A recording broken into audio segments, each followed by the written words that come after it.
Kisah Kancil, Singa, dan Burung Hantu. Assalamualaikum warahmatullahi wabarakatuh. Nama saya Suji Sahna Pramisti, NIM 12233131020 dari kelas C Stambuk 2022, Prodi Pendidikan Guru Pendidikan Anak Usia Dini.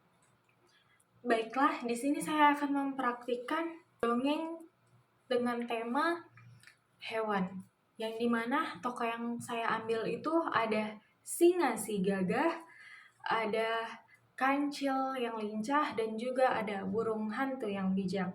Nah, selamat menyaksikan teman-teman. Baiklah, di sini saya akan membawakan sebuah cerita dengan mengambil tema hewan. Pada cerita kali ini, tokoh yang saya mainkan di sini adalah singa si gagah, burung hantu yang bijak, dan juga kancil yang lincah. Di sini saya akan mulai dongeng mengenai singa, burung hantu, dan juga kancil. Dahulu kala, di sebuah hutan yang sangat luas, hiduplah berbagai macam hewan yang saling bertetangga. Ada si kancil yang lincah, ada burung hantu yang bijaksana, dan juga ada singa yang gagah.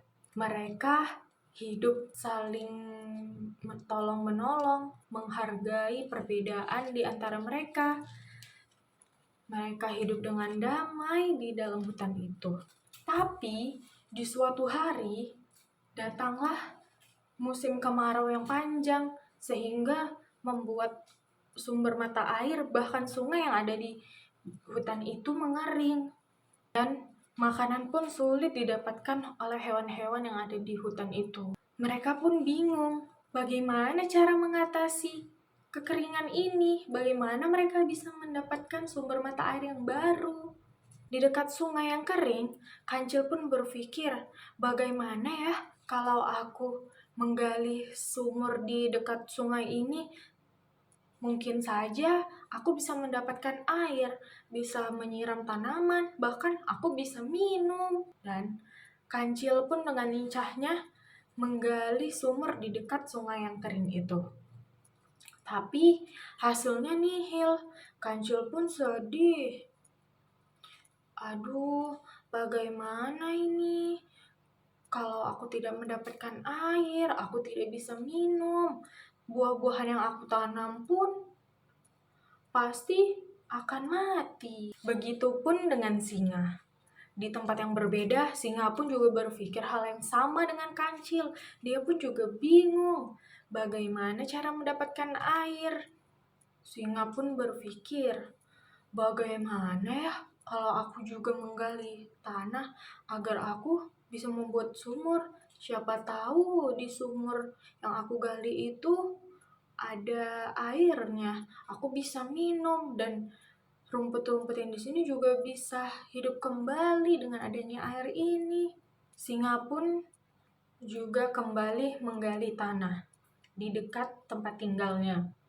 Tapi hasilnya juga sama dengan si kancil, dia tidak berhasil menemukan air. Dia pun juga bingung harus bagaimana lagi. Dan tibalah di suatu malam, ketiga hewan ini berkumpul di sebuah pohon yang besar di tengah hutan. Burung hantu, kancil, dan juga singa berkumpul untuk berdiskusi bagaimana cara menemukan sumber mata air yang baru. Burung hantu pun berkata kepada singa dan juga kancil, "Teman-teman, bagaimana kalau kita bekerja sama untuk mencari sumber mata air yang baru?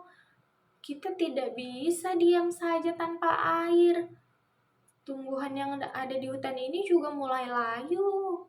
Dan singa juga kancil pun menyetujui usulan dari burung hantu. Singa pun berkata, "Oke, aku akan membantumu untuk mencari sumber air yang baru. Aku akan menggali sumur yang baru." "Baiklah, Besok pagi kita akan bertemu di sini. Kita akan pergi menyusuri hutan untuk mencari sumber mata air yang baru. Kancil, burung hantu, dan juga singa pun kembali ke tempat tinggal mereka masing-masing. Tibalah waktu pagi. Burung hantu, kancil, dan juga singa sudah berkumpul. Mereka akan pergi mencari sumber mata air yang baru dengan petunjuk dari burung hantu. Mereka mulai berjalan menyusuri hutan yang sangat luas itu. Mereka mencari ke sana kemari di mana titik yang sekiranya ada air di dalamnya. Dan tiba-tiba burung hantu pun memanggil singa. Singa, singa, sepertinya di sini ada sumber mata air. Coba kamu gali. Oke, aku akan menggalinya. Kalian tunggu sebentar ya. Singa pun menggali tanah yang ditunjukkan oleh burung hantu. Dan singa pun mulai menggali tanah yang ditunjukkan oleh burung hantu. Pada akhirnya, di tanah itu muncul mata air. Singa pun sangat gembira, begitu juga dengan burung hantu dan juga kancil, karena mereka berhasil menemukan sumber mata air yang baru. Mereka pun bersorak kegirangan. Dengan mata air ini, mereka bisa menyiram tanaman dan juga bisa minum lagi. Kerja keras yang mereka lakukan untuk menemukan sumber mata air yang baru pun tidak sia-sia. Pada akhirnya mereka menemukan sumur yang baru dengan mata air yang sangat melimpah, sehingga mereka bisa menyiram tanaman yang ada di hutan. Bahkan mereka bisa menyiram rumput-rumput yang rimbun, yang mulai layu, agar segar kembali. Akhirnya, tumbuhan dan juga padang rumput yang ada di hutan itu juga kembali segar, walaupun masih dalam keadaan musim kemarau. Tetapi sumber mata air yang digali oleh singa, kancil, dan juga burung hantu tidak kering, sehingga masih bisa digunakan untuk keperluan hewan-hewan di hutan tersebut. Dan tamatlah cerita tentang singa, kancil, dan juga burung hantu. Jadi adik-adik, pesan yang bisa kita ambil dari cerita si kancil, singa, dan juga burung hantu itu adalah pentingnya kerjasama dan tolong-menolong, karena dengan begitu kita bisa mengatasi masalah ataupun kesulitan secara bersama-sama. Baiklah, sekian dongeng yang dapat saya sampaikan. Lebih dan kurang, saya mohon maaf, saya akhiri. Assalamualaikum warahmatullahi wabarakatuh.